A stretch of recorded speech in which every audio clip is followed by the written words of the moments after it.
Seek ye first the kingdom of God and his righteousness, and all of those things shall be added unto you. Magandang buhay mga katiyats, welcome back sa ating treasure marker analysis. Meron tayong natanggap dito na magandang video at magandang mga markers. Bago tayo magpatuloy, shout out muna tayo.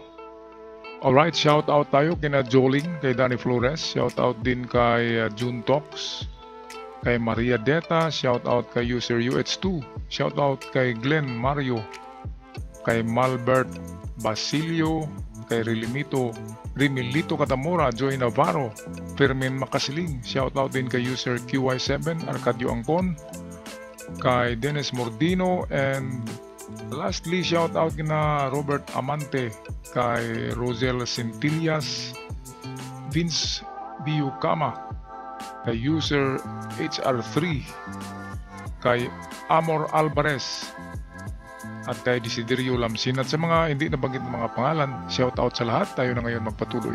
Okay, ito yung video na padala sa atin. Maganda ito kasi merong 3 century old tree na narito at merong mga markers sa gilid ng mga puno. Kaya panoorin muna natin ang videong ito. Nagko. Yan ang isa, sir. Tapos ito ang pangalawa. Pangatlo, ito. Bali, pagkahilira ito. Yung 3 puno. Yan o. Yun. Siguro mga 10 meters ang distansya bawat isang puno. May sign dito, sir. Dito sa puno ng mangga. Bato. Ito po, sir. Ito, malalim. Saka nito. Ito ang tinuturo niyan, sir. Yun o. Yung bato na may yung punong santol. Na may malaking punong santol at saka may bilog na bato. Yan, sir. Malaking puno yan, sir. Ano?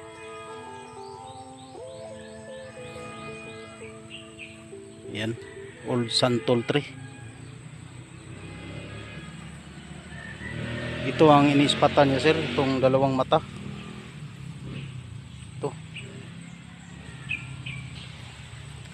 Yun o.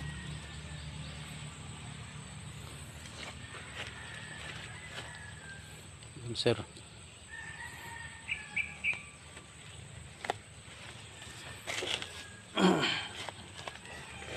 Saka dito may sign rin po.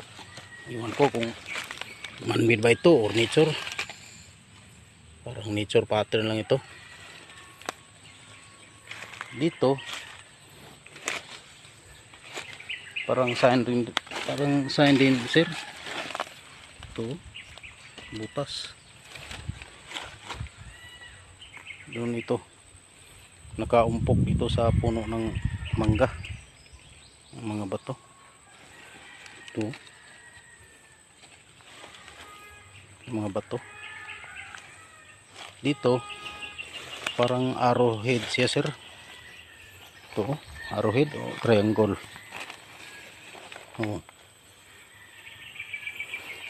Tulis yung kanyang dulo. Yun ang tinuturo niya. Yun ang mangga. At dito, sir, yun ang sinasabi ko na may mata. Dalawang mata. Ito po. Ito. At dito siya nakatingin, no? Yun. So may santol na may bato. Bilog. Lapitan ko ang santol to.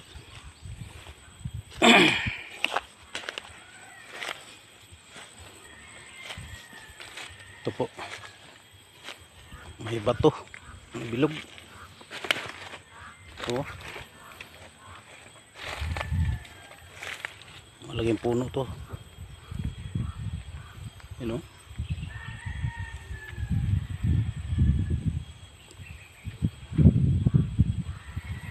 Malaking puno to, sir. Santol old. Siguro matanda na to. Yun ang bato, sir, oh. Yung may mata. Yun, oh. Dito siya nakatingin. Ito po. Ito. May santol. Yun ang mga tatlong puno, sir, nakahilira. Yan, 1 2 3. At saka dito ang is. Ito, sir, is to. East side ito. Yan banda.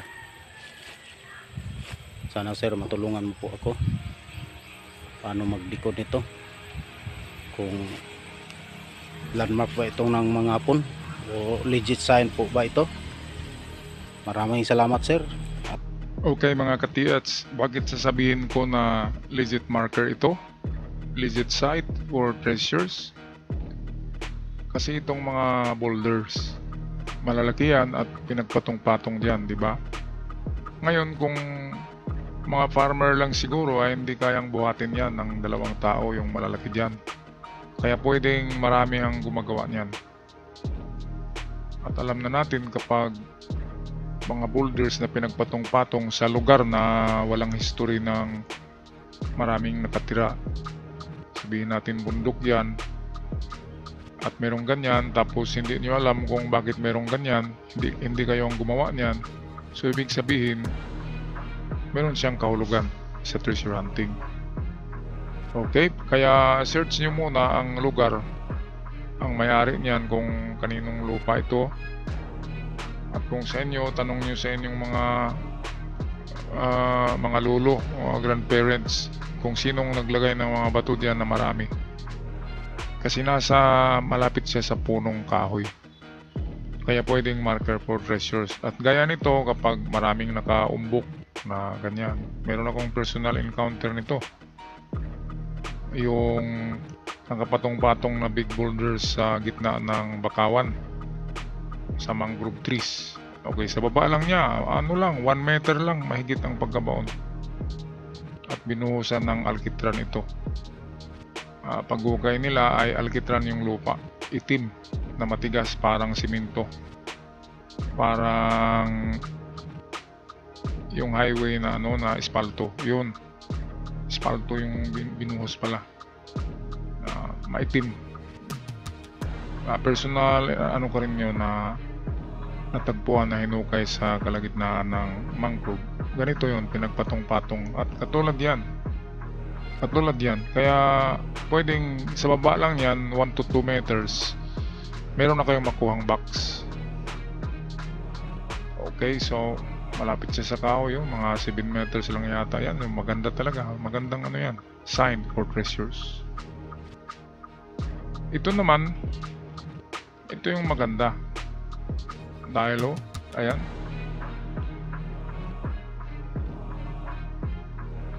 ngayon ang mata na ito ay nakatingin sa isang puno na merong bilog na bato.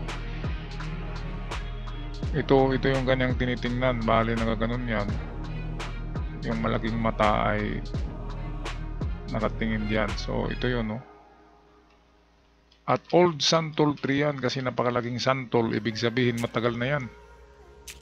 At ang hugis ng bato ay parang itlog, ang laki. Kaya pwedeng nilagyan na yan ng palatandaan. At pwedeng santol na talaga yan noong panahon ng giyera. Baka kasing laki ng binti.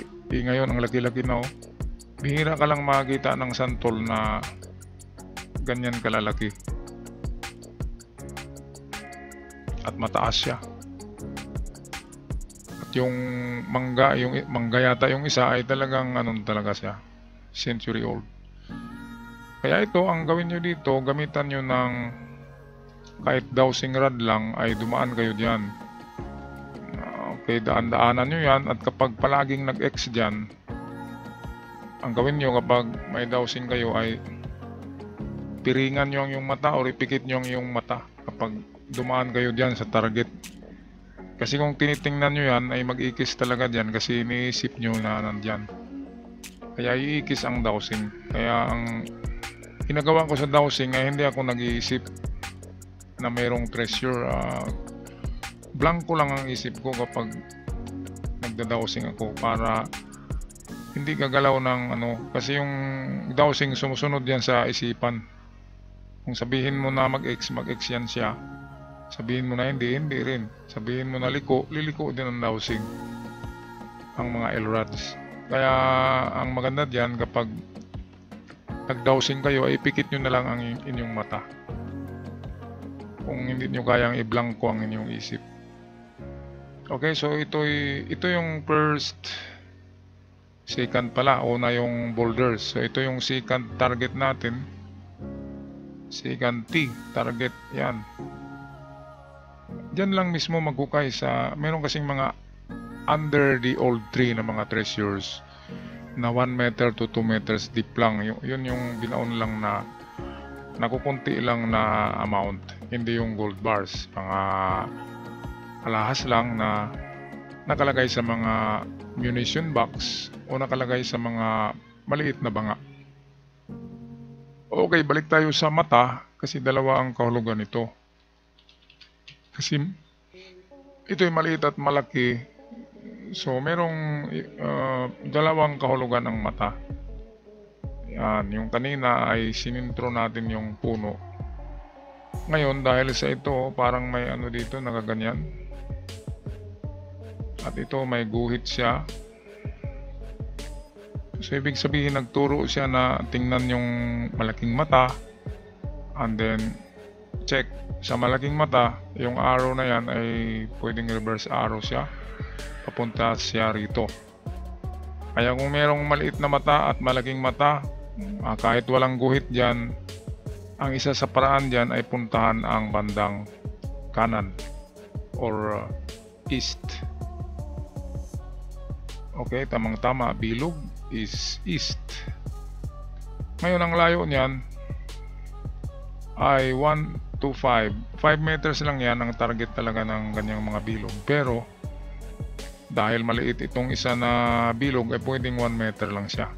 So test dig kayo sa 1 meter, test dig din sa 5 meters. Lalim ng mga test dig 2 to 3 meters. Yan. Pag wala sa 2, dagdagan nyo lang ng 1 metro, parang magiging 3 meters test dig.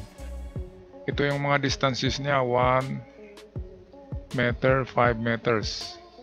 Papunta ito sa kanan, saan nakaturo itong check. Ito, nakaganyan. Okay, so good luck mga katiyats, good luck sa inyo dyan. Sana ay i-guide kayo ng ating Panginoon para mahanap yan. Ako'y magpaalam na hanggang sa muli. Maraming salamat.